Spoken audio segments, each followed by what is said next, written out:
മലയാള novel സാഹിത്യത്തിൽ ലാവണ്യപരമായ ഒരു വിച്ഛേദം സൃഷ്ടിച്ച കൃതിയാണ് ഈ സന്തോഷ് കുമാറിൻ്റെ തപോമയുടെ അച്ഛൻ. ചരിത്രത്തിൻ്റെ ഇരുളടഞ്ഞ ഇടനാഴികളിൽ സ്വത്വം നഷ്ടപ്പെട്ട മനുഷ്യരുടെ ആത്മസംഘർഷങ്ങളെയാണ് നോവലിസ്റ്റ് ഇവിടെ വിചാരണ ചെയ്യുന്നത്. ഈ നോവലിൻ്റെ ഏറ്റവും വലിയ സവിശേഷത അതിൻ്റെ ഘടനയാണ്. കൊൽക്കത്ത എന്ന നഗരം വെറുമൊരു പശ്ചാത്തലമല്ല, മറിച്ച് അഭയാർത്ഥിത്വത്തിൻ്റെ സ്മാരകമായി ഈ കൃതിയിൽ ജീവിക്കുന്നു. കിഴക്കൻ ബംഗാളിലെ വേരുകളിൽ നിന്ന് പിഴുതെറിയപ്പെട്ട ഗോപാൽ ബറുവയുടെ ജീവിതം നഷ്ടപ്പെട്ട ഭൂതകാലത്തെ വീണ്ടെടുക്കാനുള്ള ഒരു നിതാന്ത പരിശ്രമമായി നോവലിന്റെ തലക്കെട്ടിൽ സൂചിപ്പിക്കപ്പെടുന്ന തപോമയി എന്ന കഥാപാത്രം. അച്ഛനായ ഗോപാൽ ബറുവയുടെ നിഗൂഢമായ ലോകത്തെയും വർത്തമാനകാലത്തെയും സംബന്ധിക്കുന്ന കണ്ണി, അല്ലെങ്കിൽ അതിനെ ബന്ധിപ്പിക്കുന്ന ഒരു കണ്ണിയായി തപോമയിയുടെ അസ്തിത്വം ഇവിടെ അച്ഛൻ്റെ സ്മരണകളുമായി അദ്ദേഹം നിർമ്മിച്ചെടുത്ത നിഗൂഢമായ ഭാഷയുമായി ഇഴവിരിഞ്ഞു കിടക്കുന്നു.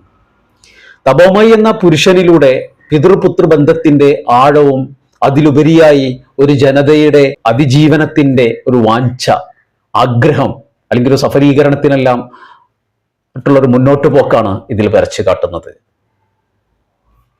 പേരിൽ സൂചിപ്പിക്കുന്ന പോലെ തന്നെ കഥാപാത്രത്തിന്റെ പേര് വായനക്കാരെ ഒരൽപ്പം വിസ്മയിപ്പിക്കും.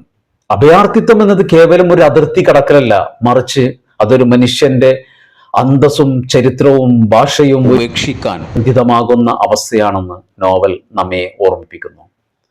ഗോപാൽ ബറുവ സൂക്ഷിക്കുന്ന നിഗൂഢമായ ലിപികൾ തങ്ങൾക്ക് മാത്രം മനസ്സിലാകുന്ന ഒരു ലോകം സൃഷ്ടിക്കാനുള്ള മനുഷ്യന്റെ സഹജമായ വാസനയാണ് പ്രതിദാനം ചെയ്യുന്നത്.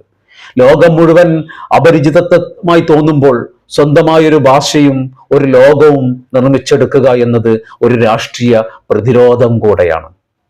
ഭാഷാപരമായ അച്ചടക്കവും വികാരസാന്ദ്രമായ ആഖ്യാനവും തപോമയുടെ അച്ഛൻ എന്ന ഈ ഒരു നോവലിനെ സമകാലീന മലയാള സാഹിത്യത്തിലെ ഒരു ശ്രദ്ധേയമായ പദവിയിലേക്ക് ഉയർത്തുന്നുണ്ട്.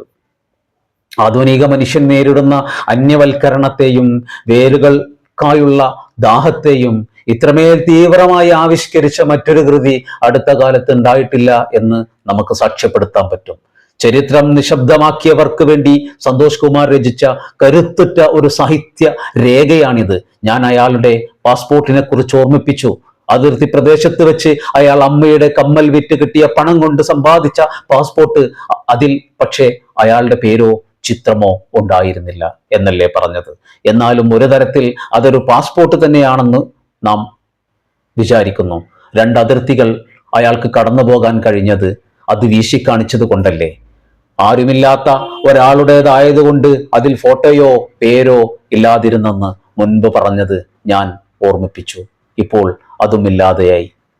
രേഖകൾ ഒന്നുമില്ലാത്ത ശൂന്യമായ മനുഷ്യൻ. അയാൾ മാറി. ചിലപ്പോൾ അതും ഒരു ഭാഗ്യമാണെന്ന് തോന്നി. ഒന്നും സൂക്ഷിക്കേണ്ട എന്നത് തന്നെ വലിയൊരു സ്വാതന്ത്ര്യമായി നമുക്ക് തോന്നാം. അയാൾ ആകാശത്തേക്ക് നോക്കി, ഞങ്ങളെ നോക്കി. അയാൾ ചിരിച്ചു. ആദ്യമായി കാണുകയാണ് അയാൾ ചിരിക്കുന്നത്. ഈ കാലത്ത് ഒരാൾക്ക് ചിരിക്കാൻ അറിയാമെന്നത് തന്നെ വലിയൊരു അത്ഭുതമാണ്. ഇങ്ങനെയാണ് നോവലിൻ്റെ ഒരിടത്ത് രേഖപ്പെടുത്തുന്നത്. ഒരാൾക്ക് ചിരിക്കാൻ കഴിയുക എന്ന് പറയുന്നത് തന്നെ വലിയ ഒരു അത്ഭുതമാണ്. ഒന്നും സൂക്ഷിക്കേണ്ട എന്ന് വരുന്നിടത്ത് അയാൾ ഏറ്റവും വലിയ സ്വാതന്ത്ര്യമാണ് പ്രഖ്യാപിക്കുന്നത്.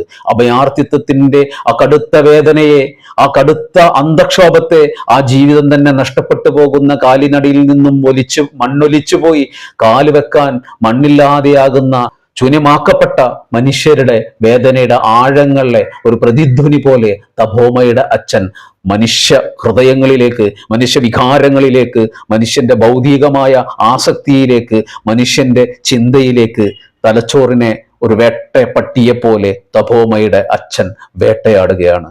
ഒരു വേട്ടക്കാരന്റെ ഒരു മാനസികാവസ്ഥയോടുകൂടി ഈ നോവൽ വായനക്കാരനെ സമീപിക്കുന്നു. ചിന്തിക്കുന്ന വായനക്കാരനെ. ഒരിക്കൽ കൂടി പറയുന്നു, ചിന്തിക്കുന്ന വായനക്കാരന്. അഭിവാദ്യങ്ങൾ.